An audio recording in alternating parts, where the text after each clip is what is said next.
ආයිබෝවන් මම වෘත්තිමය content creator කෙනෙක්. මම නිතරම කරන්නේ කන්ටෙන්ට් දාන එක සහ ඒ කන්ටෙන්ට් වලින් මුදල් උපයන එක.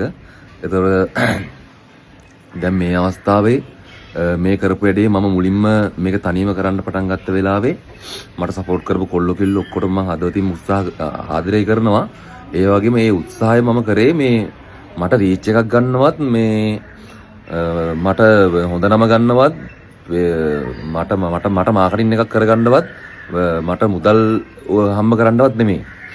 එතකොට මිනිස්සු මම දැක්ක දාලා තිනවා සමහරක් පේජස් වලින් මම මෙහෙම අරයට සමාන කරන්න එපා මෙයාට සමාන කරන්න එපා මං මිනිස්සුන්ගේ දේවල් අරන් තමයි මිනිස්සුන්ට බෙදන්නේ ඌ ඒ දාන වීඩියෝ වලින් හම්බ කරනවා.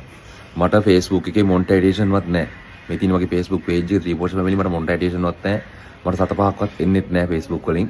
තව දෙයක් තමයි මම පිටරට වලින් සල්ලි දාගන්නෙත් නැහැ. මම එහෙම කරන්නේ හැම දෙයක් තියෙනවා නම් දවසක ඔප්පු වෙයි. මොකද මට මගේ නමට තියෙන ගිණුම් මිනිස්සු දන්නවනේ. මම එහෙම කරන්නේ නැහැ. හරිද?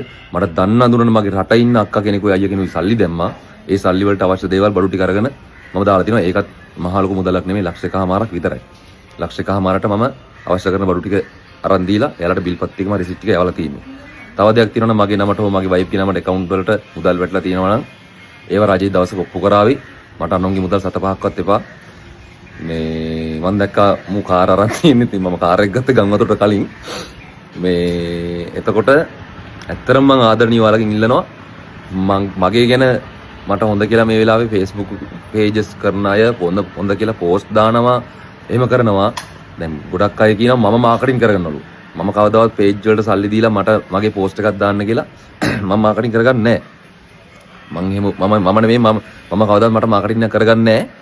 මම රීච් ගන්නත් නෙමෙයි මේ ගම්වතුර එන්න කලින් මට 2 මිලියන් 3 මිලියන් ගියපු හොඳ රීච් එකක් තිබ්බ කොල්ලෙක් මට අමතරව ආයි රීච් එකක් අවශ්‍ය නැහැ. මේ වෙලාවේ මම පාරට බැස්සේ මිනිස්සුන්ට දෙයක් කරන්න අවශ්‍යකම සහ මගේ හදවතේ තියෙන තිබ්බ දෙයක් දවසක මිනිස්සුන්ට දෙයක් කරන්න ඕනේ කියන එක.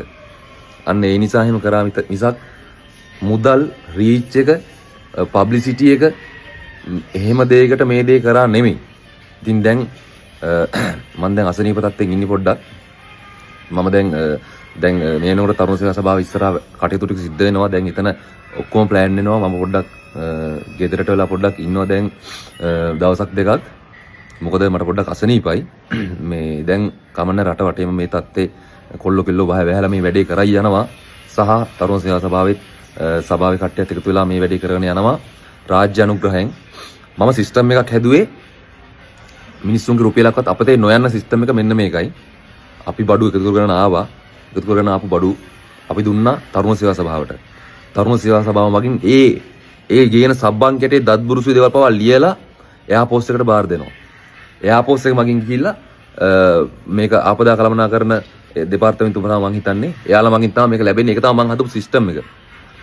දැන් මේ වෙනකොට බඩු ගොඩාක් එකතු වෙලා තිනවා. ඒ ටික එළියට ආගන්න විදියක් නැහැ. ඒ ටික යන්නේ හිමීට. මොකද මිනිස්සුන්ට බෙදන්න මේ වෙනකොට තාම පාරවල් බ්ලොක්. මේවා දෙන්න පුළුවන් එකම ක්‍රමේ එයාපෝස්ට් එකෙන් විතරයි. කියන්නේ හෙලිකොප්ටර් වලින් ගිහිල්ලා තමයි. ඒ සිස්ටම් එක දැන් හිමීට හැදිලා තියෙන්නේ. මේ ගම් වතුර බැහැගෙන එනකොට මේ එකතු වෙච්ච බඩු ඔක්කොම ලස්සනට රාජ්‍ය අනුග්‍රහයෙන් ලැබෙයි. කරුණාකරලා මං කියන්නේ කිසිම කෙනෙක්ගේ කන්ටෙන්ට් ක්‍රියේටර් කෙනෙක්ගේ accounts වලට සල්ලි දාන්න එපා. තනිකර හොරු ඉන්නේ මේ වෙලාවේ හම්බ කරනවා. මේ ඉතින් ඔයාලට මං ආදරෙන් ඉල්ලනවා කරුණාකරලා මගේ අත්වල ජරාව ගෑව ගන්න මං කැමති නෑ. මගේ අත්වල කාගේවත් මට අනුන්ගේ මුදල් ඕනේ නැහැ. මට රීච් ඕන නැහැ. දැන් ඔයාලා සතුටින් මේ වැඩේ කරගෙන යන්න. මගේ page එක හරහා මම නිතර වීඩියෝස් දාන්නේ මිනිස්සු මාව විශ්වාස කරලා උදව් අරන් ආපු නිසායි. තවත් උදව් ඉස්සරහට අවශ්‍ය නිසායි. මම දන්නේ මට මේකෙන් ගැලවෙන්න පුළුවන් වෙයිද කියලා. මිනිස්සු ගොඩාක් මගෙන් උදව් ඉල්ලනකොට මට ගෙදරට වෙලා ඉන්න හරි අමාරුයි. නමුත් මේ தත්ත්වය වටහාගෙන කරුණා කරලා ඔයාලා මේක දේශපාලනය කරගන්න එපා. මම පක්ෂයක් නැහැ. අර පක්ෂයෙන් මේ පස්සෙට මට ප්‍රශ්න එවන්න එපා. මම හරි අහිංසක කොල්ලෙක්. මම පාඩු ඉන්න කොල්ලෙක්. කරුණාකරලා දෙයියන්ගේ පිටින් මට ප්‍රශ්න එවන්න එපා. අනේ අපිට පාඩු ඉන්න දෙන්න. මේ ගම් වතුර ඉවර වුණාට පස්සේ අපි සාමාන්‍ය ජීවිතේ අපි ගෙවමු. එතකම් පොඩ්ඩක් සෝෂල් මීඩියා හරහා කමන්නේ උදව් ඉල්ලලා දාන වීඩියෝ වලට මේවා රීච් ගන්න කිය බොරු වැල්වට අරන් දාන්න එපා. මේවා රීච් පතාගෙන නෙමෙයි. අපි කොහොමද උදව් ඉල්ලන්නේ? ලවුඩ් ස්පීකර් එකක් බෙදන් ගිහිල්ලා පාරේ කියන පත්තරෙන් බෙදන්නද? ලීෆ්ලට් දෙන්නද උදව් කරන්න කියලා. එකම ක්‍රමය තමයි මේ සෝෂල් මීඩියා කියන එක. මේක මම යූස් කරනවා විතරයි මිනිස්සුන්ට උදව් කරන්න. එතනින් එහාට මගේ ආර්ථිකය ගොඩ නගන්න මම මේක යූස් කරන්නේ නැහැ. මම මේ වැඩ ඉවර වුණාට පස්සේ මගේ බැංක් ස්ටේට්මන්ට් වල ඉඳන් දාන්න. මට 7 පහක්වත් එපා.